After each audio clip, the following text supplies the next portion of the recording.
Kimetsu no Yaiba.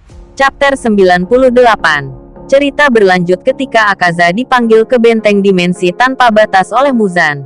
Di sana dia melihat sosok gadis pembawa biwa, di mana suara dari petikan biwa tersebut adalah pertanda masalah besar. Kemudian terdengar suara misterius dari dalam sebuah guci.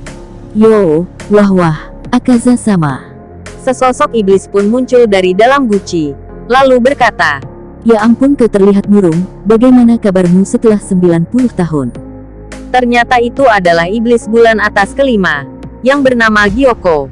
Mengetahui kalau kau mungkin saja mati, membuat hatiku dipenuhi kebaha, membuat hatiku dipenuhi rasa sakit. Kata Gyoko kepada Akaza. Muncul lagi sosok iblis lain. Iblis itu pun menanggapi ucapan Gyoko dari atas tangga. Ini benar-benar mengerikan. Gyoko lupa caranya berhitung selama kita tidak berkumpul. Sudah 113 tahun kita tidak dipanggil ke sini. Angka yang tak terpisahkan, angka sial, angka ganjil, memang mengerikan. Iblis itu bernama Hantenggu, yang merupakan iblis bulan atas keempat. Tanpa memperdulikan ucapan mereka berdua, Akaza justru malah bertanya kepada si gadis pembawa biwa tentang keberadaan Tuan Muzan. Hei wanita biwa, apa Muzan sama belum datang? Beliau belum datang. Jawaban si gadis biwa atas pertanyaan dari Akaza. Lalu Akaza bertanya lagi kepada si gadis biwa. Kalau begitu, di mana iblis bulan pertama? Tidak mungkin dia sudah mati. Sebelum mendapatkan jawaban dari pertanyaannya, muncul suara misterius dari belakang Akaza. Tunggu sebentar Akaza Dono. Suara itu berasal dari iblis yang berada di belakang Akaza. Iblis itu mulai merangkul Akaza dan lanjut berbicara. Apa kau tidak ingin menunjukkan perhatianmu kepadaku? Aku sangat khawatir dengan kalian. Kalian adalah kawanku yang berharga. Aku tidak mau siapapun yang ada di sini mati. Gyoko pun menyapa sosok yang berada di belakang Akaza. Yo, Dono. Sosok itu pun menyahutinya. Hei, lama tak jumpa Gyoko. Apa itu pot baru? Cantik sekali, pot yang kau berikan ada di kamarku. Aku menaruh kepala gadis yang putus sebagai hiasan. Gyoko lalu menanggapi perkataan Douma, si iblis bulan atas kedua. Kau tidak bisa menumbuhkan kepala yang sudah dipenggal, tapi aku suka idemu. Douma senang mendengar ucapan Gyoko. Dia pun menyuruh Gyoko untuk mampir sesekali. Sudah kuduga, kau harus mampir sesekali. Akaza yang berada di dekat Douma menyuruh Douma agar menyingkirkan tangannya dari Akaza. Singkirkan tanganmu. Tanpa banyak basa-basi, Akaza langsung memukul Douma yang tidak mau menyingkirkan tangannya, hingga mengeluarkan darah dari mulutnya. Douma dan Gyoko pun terkejut atas tindakan yang dilakukan Akaza. Pukulan bagus. Apa kau jadi sedikit lebih kuat semenjak terakhir kali kita bertemu? Ucap Douma kepada Akaza setelah mendapatkan pukulan. Akaza hanya diam mendengarnya.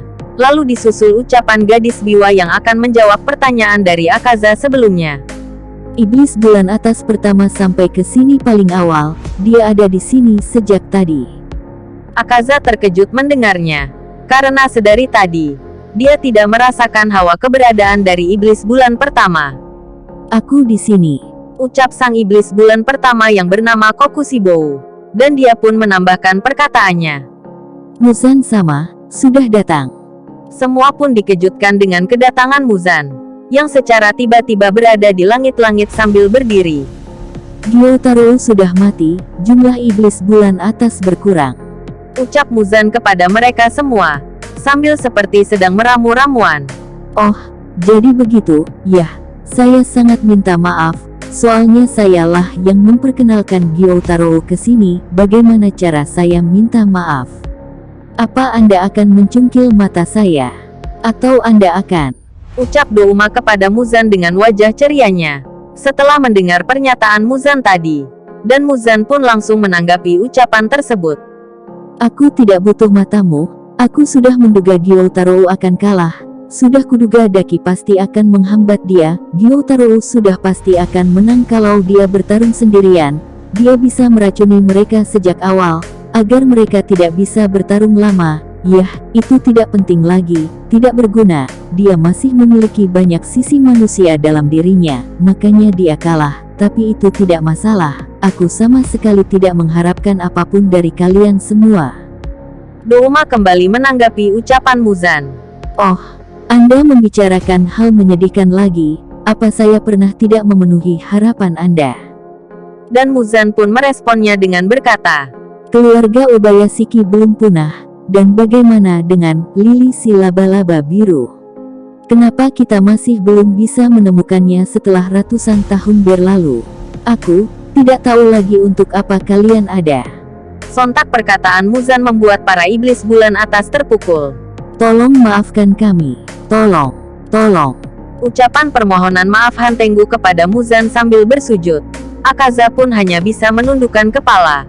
Lalu sambil menahan rasa takut, Kokushibo berkata, Saya tidak tahu harus bilang apa. Obayashiki dengan cerdik menyembunyikan dirinya. Dan Douma pun menambahkan perkataan Kokushibo. Dan saya tidak terlalu pintar menginvestigasi seperti detektif, mau bagaimana lagi? Ucapan tersebut disusul oleh Gyoko, yang menyebut dirinya mempunyai informasi untuk Muzan. Muzan sama, saya tidak seperti mereka, saya punya informasi yang dapat membuat kita selangkah lebih dekat untuk mencapai mimpi Anda, beberapa saat lalu. Belum selesai berbicara, Gyoko langsung dikagetkan dengan kondisi tubuhnya. Tiba-tiba kepalanya terputus dan berada di tangan Muzan. Sambil memegangi kepala Gyoko, Muzan berkata, Satu hal yang aku benci adalah perubahan dalam keadaan, perubahan dalam tubuh, perubahan emosi. Kebanyakan setiap perubahan itu, degradasi, sebuah kemunduran. Satu hal yang aku sukai adalah kekekalan. Walaupun kepalanya sedang berada di tangan Muzan, nampaknya Gyoko dapat menghadapinya dengan tenang. Tangan Muzan sama ada di kepalaku. Ya enak sekali. Ucap Gyoko dari dalam hati. Dan Muzan pun kembali melanjutkan perkataannya. Kalau ada hal yang tidak berubah untuk selamanya, berarti itu berada dalam kondisi sempurna. Perasaan tidak senangku berada di puncaknya, karena baru kali ini iblis bulan terbunuh setelah 113 tahun. Jangan merasa gembira dan memberiku informasi yang kau sendiri belum pastikan. Lalu Muzan menjatuhkan kepala Gyoko, dan melanjutkan ucapannya. Mulai sekarang, kalian semua harus melayaniku dengan kesetiaan kalian, meskipun nyawa taruhannya. Sepertinya aku sudah terlalu memanjakan kalian, hanya karena kalian itu iblis bulan atas. Gyoko, kalau kau bisa memastikan informasimu, pergilah ke sana dengan Han Tenggu. Han Tenggu pun dengan sigap langsung menerima perintah Muzan. Baik Tuan. Disusul dengan perkataan dari Gyoko. Ini pasti lelucon. Aku punya informasinya, tapi dia memenggal kepalaku, tapi itu salah satu sisi baik miliknya. Doumo lalu mendekati kepala Gyoko, dan berkata, Gyoko Dono, info apa yang kau dapat sobat? Aku ingin pergi ke sana juga. Bisa beritahu aku, seperti yang kau lihat. Belum selesai berbicara, Akaza tiba-tiba menyabet kepala Doumo, lalu berkata, Apa Muzan sama memberimu perintah? Lenyaplah. Begitulah akhir dari chapter 98. Dan para iblis bulan atas pun mulai bergerak di bawah perintah yang mutlak.